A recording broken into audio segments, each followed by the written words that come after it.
This section is on adding and subtracting polynomials. So we're going to define some terms here at the top. And the first term we're going to define is the word term. So terms are separated by pluses, minuses, and equal signs. You learned about that when you learned about solving an equation. But in a polynomial, the parts of the polynomial are called the terms. The coefficient is the numerical factor of each term, so it's the number part, and I'll show you some examples in a minute. Some other definitions: a polynomial is just a group of terms that have a coefficient and a variable and an exponent. Now, this can be a 1 and that can be a 1, so it may not look like exactly like that. A monomial is a polynomial with exactly one term. A binomial is a polynomial with exactly two terms, and a trinomial is a polynomial with exactly 3 terms. After that, I guess the mathematicians gave up and they just call them all polynomials. So if you look at example 1, the directions tell you to evaluate the polynomial when x equals -2. You've actually done this before, but the directions were different. It would say evaluate the algebraic expression, but it's the same thing. So we're going to take out the x and in parentheses put in its value, and then evaluate using order of operations. So this gives me 10 plus 6 is 16. So it's just a plugging in. You've done this many times before. Here we have 3. Take out the x, put in parentheses the -2 squared, minus 2, again take out the x, put in the -2. Now carefully following order of operations, this has to come first, the squaring of -2. So it's 3 times +4. Then we have -2 times -2 is +4, plus 1, or 12 plus 4 is 16, and 1 is 17. All right, so let's look at adding and subtracting polynomials. Adding polynomials is something you've already done. So to add polynomials, you just combine like terms, and you've done that many times. So let's just kind of review that quickly. A -3x and a +7x, you have more positiveness, gives you a 4x, combining like terms. 11x squared goes with +2x squared. Remember, the sign goes with the term. That gives us 13x squared. And a +5 take away 7 is a -2.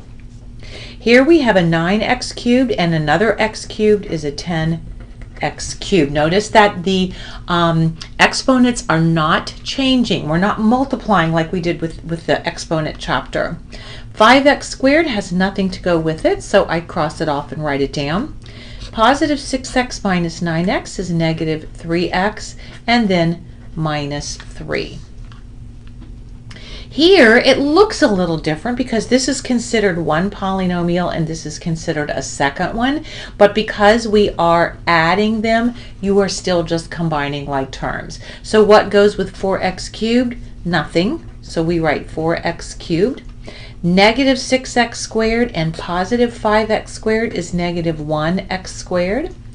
2x minus 2x leaves a 0, and then +7. Notice I cross them off as I use them so that I don't miss any. Same thing here, you are adding, so the parentheses really don't mean anything other than to separate the two polynomials. A -2x squared and another -2x squared is -4x squared. It doesn't make a 0. 5x plus x is 6x, and a -1 and a +3 is a +2. So those are pretty simple. Adding polynomials is the same thing as just combining like terms. All right, in this example, I'm going to show you how to add using a vertical format. This works pretty well most of the time. I prefer the way I already showed you. So I'm going to add this in this. So I'm going to write the first one, 7y cubed minus 2y squared plus 7. And now I'm going to take the second one and I'm going to write it underneath it vertically under its like terms. So 6y squared plus 1. This particular problem worked well because things matched. But if one of them had a y and the other one didn't, then there would have been nowhere to put it. So it can be okay or not so great, depending on the polynomials. 7y cubed just comes down. There's nothing being added to it. Negative 2 and positive 6 is positive 4y squared, and a 7 and a 1 makes it 8. So it basically works the same way. I think you'll be better off going horizontally though, myself. All right, to subtract polynomials. This is not just combining like terms. There's a step that comes before.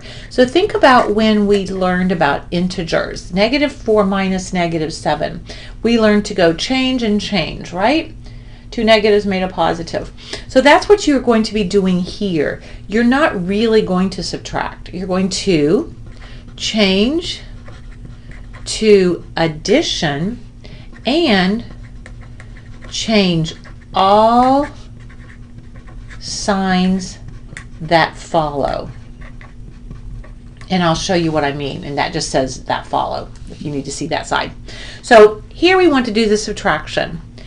So you notice I've got the first polynomial, take away the second polynomial. We are going to change to addition and then change all the signs that follow, including that first one. Don't forget the first one. And then you're just going to combine like terms. So 2x cubed, this is now minus 2x cubed. There's no more x cubes. 8x squared plus x squared is 9x squared. So now we're just adding again. A negative 6x has nothing that goes with it. This is now a negative 1, and I have done the subtraction. Remembering that subtraction and addition are inverse operations. So when you change subtraction to addition, you have to change all the signs, so you're using the inverses. This one says subtract the first polynomial from the second. So you have to think about what that means in context. It means to start with the second one.